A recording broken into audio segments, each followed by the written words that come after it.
admission that they were done, stating, quote, "The matter can be deemed concluded," indicating Iran has no interest, at least that's how I read it, but I'll ask John Kirby in a moment, in escalating war directly with Israel. But the statement also included a not-so-veiled, all-caps warning to the United States, saying it is a conflict between Iran and the rogue Israeli regime, from which the U.S. must stay away. So the big question is, what happens now? Well, last night, the Israeli defense minister made clear the campaign is not yet over. The Israeli War Cabinet is meeting as we speak, and we'll bring you any updates we have from that over the next hour.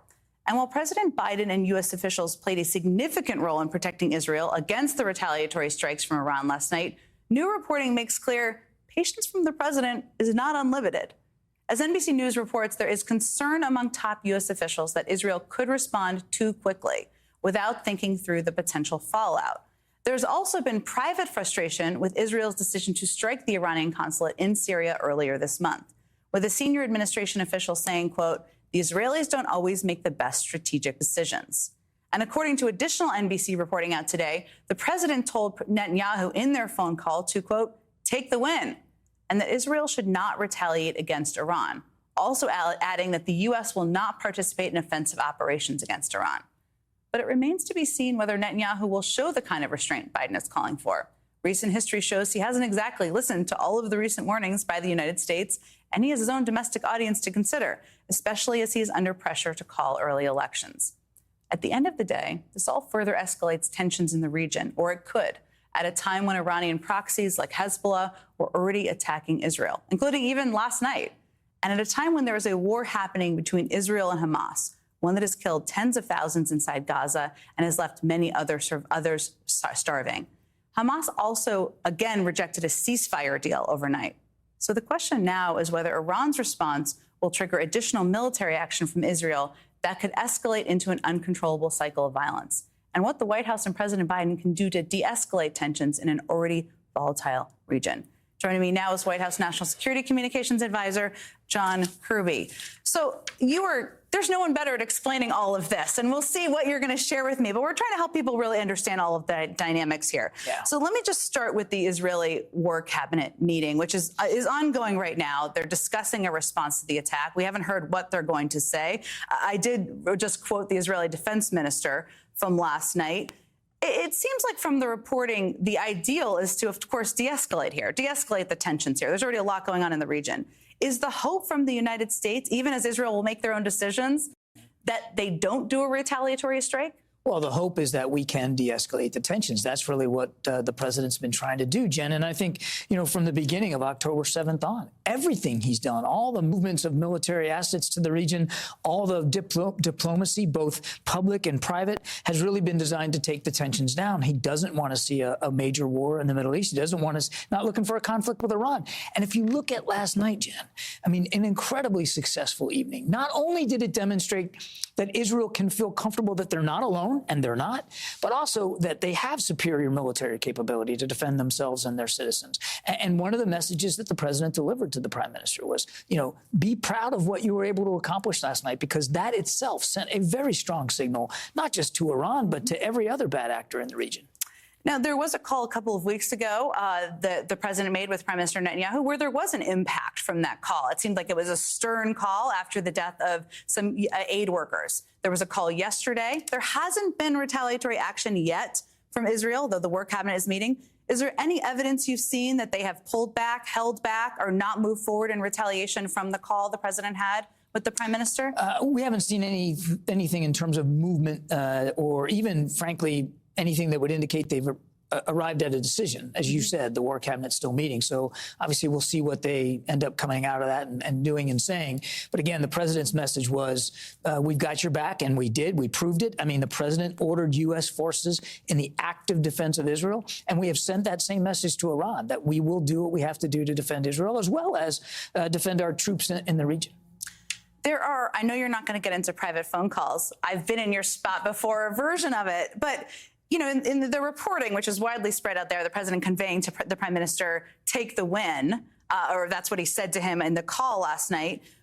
Do you think, I mean, what does the U.S. do? What are the discussions like internally? If Israel retaliates in response, I mean, what additional levers does the U.S. have here? Because the U.S. wants Israel to be protected, to have the defensive systems against Iran. So what can they do if Prime Minister Netanyahu just says, I know you said take the win, I'm not going to do that. I'm going to do additional action? Well, obviously, that would have to be his call. He's the elected Prime Minister of Israel, so he'll have to make those decisions in concert with the war cabinet. What we need to do, and what we will continue to do, the president will do, is make sure we've got the resources in the region to continue to defend Israel, as we did last night and as we have done since the 7th of October.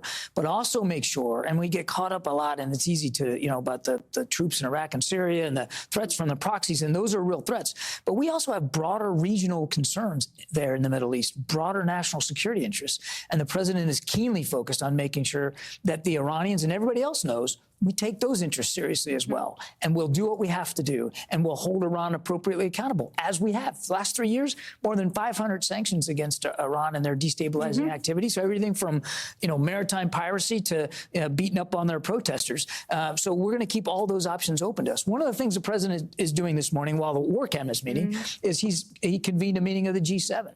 Leaders of the G7. About a response. To talk about a diplomatic response. So there are lots of options here to continue to hold Iran properly. And let me ask you about that G7 meeting. What does that look like? What is he hoping will come out of that? Is it sanctions? Is it punishment to Iran? Is it something else? The first big step for getting them together is really to come out with a concerted statement of condemnation for what Iran did last night, and a common path forward on how we're going to deal with this. Now, I wouldn't expect, and I'm sure we'll see a readout of the call here soon. I wouldn't expect that there'll be specific sanctions announced, but I'm certainly not going to say that we're going to take economic pressure off the table here on Iran. We'll have to do this in unison with our allies and partners. And again, I think the president wanted to get those G7 leaders together, some of our most important allies and partners, to see what could be in the realm of the possible.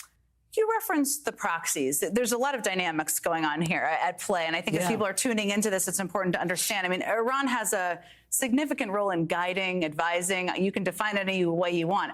Proxies like Hezbollah. Hezbollah attacked Israel even last night, even as Iran, through the UN mission, said, we're kind of done here. How do you hold Iran accountable for the actions of their proxies? Do you? And the second part of this is, do you worry that this conflict could give greater cover for some of these proxies to escalate their attacks? The second question, yes, of course. I mean, these proxies, as you know, yes, they are supported by Iran. There's varying levels of direction that they get from the supreme leader in the IRGC, depending on where they are and what the circumstances are. But clearly, look, Iran is supporting them, resourcing them, training them, and in fact, in some cases, giving them direction. But they also can run off on their own a little bit. So yes, we are worried about what the proxies might do. They did get involved to a limited degree last night, more symbolic than certainly militarily effective. But it is an example of what Iran was trying to accomplish, was that this wasn't just Iran going after Israel, but that these other groups were joining it, that there was a bigger effort. Clearly, though, the most important thing was that it was coming from Iranian territory for the first time on Israel. There have been a number of Republican elected officials, far too many in my view, over the last 24 hours, who have called on the president to do proactive attacks against Iran. I mean, Elisa Stefanik did, a couple of senators. Help us understand why that is damaging. I mean, there are U.S. military bases around the world who are a bit under threat now, potentially. Iran mentioned them. The Iranians did in their statement. Give me a response to those statements calling for for action from the United States directly at Iran. I don't think it's in our interest or the American people's interest. The president doesn't believe it, to have another war in the Middle East where you've got thousands and thousands of American troops involved on the ground. And everything he's been doing, as I said, since the 7th of October has been to try to prevent that outcome. And then I would ask those critics to take a look at last night. I mean, my goodness, more than 300 drones and missiles fired at Israel from Iran. And how many made it through? And what damage did they cause? And it was an utter failure from a military perspective and an incredible success from an Israeli perspective. And I think we've got to keep coming back to the end result last night. What was shown the world was that Iran is not 10 feet tall, and Israel has friends and extraordinary capability. And as you said in your opening, one of the reasons they have that capability, a big reason, is the United States. So our approach is working. Let me ask you before I let you go back to your day about how this impacts the war between Israel and Hamas. Because as you know, domestically here, there have been growing calls for conditioning aid. Obviously, some of the same diplomats are dealing with Israel on a range of issues. Earlier, Ben Rhodes, who obviously has spent time in the White House, as you and I have, said it makes it harder to work on that and work toward a deal. What is your assessment of that? We believe, certainly, look, if you really believe in Israel's future security, then you have to believe in a two-state solution. You have to believe in getting to that vision. And if you believe in that, as the president does, then you've got to believe in the power of trying to get a temporary ceasefire in place so we can get the hostages out, we can get more humanitarian assistance in.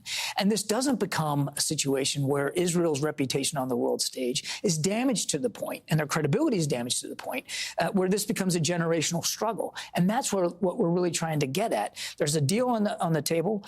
Hamas should take it immediately. And it would get, dozens of these most at-risk hostages out. It would get more aid in, and it would give us 6 weeks of some peace and some calm there in Gaza to try to work on something enduring. The president still believes in that. He's not Pollyannish about that. He really does believe that that's the best answer, not just for the future of the Palestinian people, of course, but also for the future of the Israeli people, for their future security. John Kirby, I know you didn't get a lot of sleep last night. I appreciate you being here and really helping us understand what's happening behind the scenes. Thank you so much for joining me. Thanks for having me. And coming up, Congresswoman Alyssa Slotkin is standing by. She's worked at the CIA, she's worked on the National Security Council, and she knows what all of the players involved are weighing as the situation